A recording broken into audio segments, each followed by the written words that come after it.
David Vann, bonjour. Vous êtes l'invité de la Galerne pour votre second roman, paru aux éditions Gallmeister, Désolation. Tout comme Second Island, votre premier roman, Désolation est captivant, puissant et terrifiant. Pourquoi écrire des romans si noirs ? Je viens d'une famille elle-même très sombre où il y a eu beaucoup de tragédies puisque dans ma famille il y a eu 5 suicides et puis un meurtre aussi. Donc cette ambiance tragique se ressent dans ma littérature. J'y vois une manière de donner du sens finalement, et la littérature a quelque chose qui est de l'ordre de la rédemption. C'est pourquoi je m'y attache.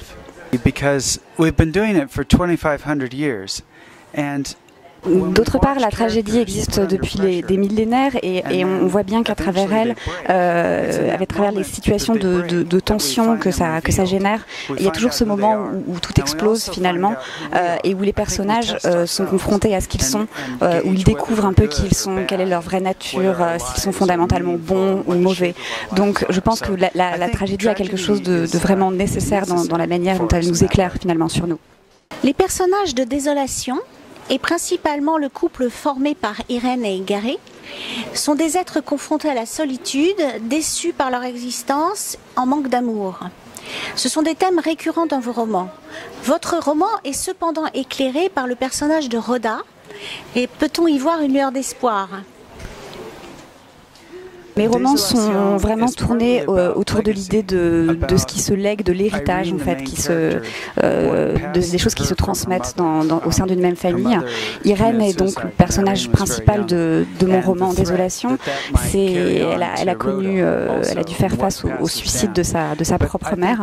Donc mon roman interroge ce qui va être transmis en fait au sein des différentes générations. Et c'est vrai que Rhoda a un tempérament beaucoup plus fort. On a l'impression qu'elle va s'en sortir et qu'elle va justement peut-être pouvoir échapper à cette espèce de destinée fatale et familiale. The book is also about momentum. Donc mes romans évoquent très largement la mémoire, le souvenir, les choses qui nous hantent, notamment les personnages d'Irène et Gary qui arrivent à l'âge de la retraite et qui ont finalement eu une vie différente de ce qu'ils imaginaient. Et finalement, ils sont dans ce questionnement de trouver un peu qui ils sont en confrontant par rapport à d'autres moments de leur vie du passé. Et c'est ça qu'ils essayent de mener à bout, de mener à terme, d'arriver à trouver finalement qui ils sont au regard de ce qu'ils ont pu être. Et en quelque sorte, c'est une sorte de bilan, de moments un peu clés. That gets who they were to match up and fit together and be okay. I think that person is always in trouble when you get to that point. L'Alaska, votre terre natale, la rudesse de son climat, sa nature sauvage, occupe une place très très importante dans vos romans. Jusqu'à quel point vous influence-t-elle ? Quand j'ai écrit Désolation, je me suis d'abord concentrée sur le paysage. Chaque jour, j'allais me promener, regarder les paysages de l'Alaska, et c'était une manière de nourrir mon imagination. Et puis, il y a ce moment où tout à coup le paysage se transforme et vient montrer autre chose, et vient révéler finalement un sentiment beaucoup plus intérieur, et où il y a cette adéquation entre le paysage et le ressenti d'un personnage. Et c'est ce travail-là que j'essaye de faire. Pour illustrer davantage ce que je disais, en fait, il y a notamment cette scène dans Désolation, lorsqu'Irène court dans la forêt et qu'elle a tout à coup le sentiment que la terre se dérobe sous ses pieds, qu'elle regarde l'île et qu'elle a l'impression que l'île se renverse. C'est ça que j'appelle un moment de transformation. C'est pour moi le moment où l'inconscient, ce qui habite vraiment Irène, ressurgit et qui vient finalement troubler sa vision. C'est ce moment-là, quand je l'ai écrit, qui m'a montré qui a permis de me montrer qui était réellement Irène. Vos romans sont remarquablement construits. Comment travaillez-vous ? Paradoxalement, quand je travaille, je n'ai pas de plan préconçu, je ne sais pas ce que je vais faire en fait. Donc je découvre en fait au fur et à mesure, chaque jour, avec un nouveau chapitre et de nouveaux personnages, je découvre au fur et à mesure ce qui va se passer. Par exemple, dans Désolation, c'est a posteriori que je me suis rendu compte que c'était un roman centré sur le mariage.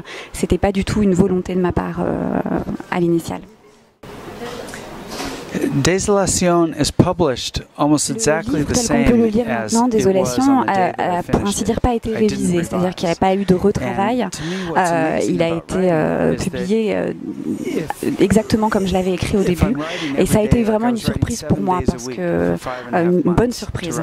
Je travaillais 7 jours sur 7 pendant des mois, en découvrant donc au fur et à mesure ce qui arrivait à ces personnages, et de voir à quel point il y a à l'arrivée une espèce de cohésion, une vraie structure, comme si tout ça procédait de mon inconscient.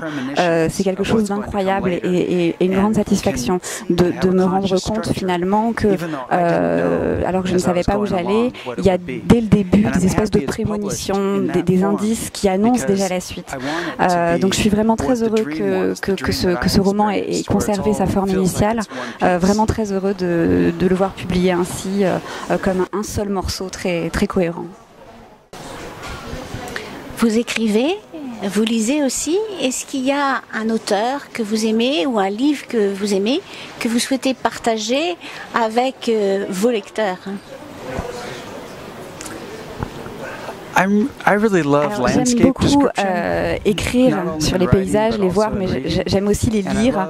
Et c'est vrai que un de mes romans favoris, c'est Méridien de sang de Cormac McCarthy. Il a notamment une citation qui dit que les montagnes ne sont pas édifiées avec des pierres, mais davantage avec la peur. C'est quelque chose qui fait vraiment sens pour moi, dans la mesure où il arrive à créer du sens à travers le paysage. Voilà, créer un paysage vraiment chargé de sens. I also really love Housekeeping by Marilynne Robinson. J'ai aussi 2 romancières que j'aime beaucoup, qui sont Marilynne Robinson et puis Annie Proulx. J'aime bien d'ailleurs les confronter parce qu'elles évoquent toutes les deux les paysages, ce qui me tient particulièrement à cœur, mais elles ont une manière très différente de l'explorer, notamment à travers la langue qu'elles utilisent. L'une qui utilise une langue un anglais beaucoup plus ancien, l'autre un anglais beaucoup plus contemporain. Voilà, c'est ce qui me touche particulièrement. Merci David Dan. Thank you very much. Merci beaucoup. Je suis très content d'être ici. Merci à vous. Merci.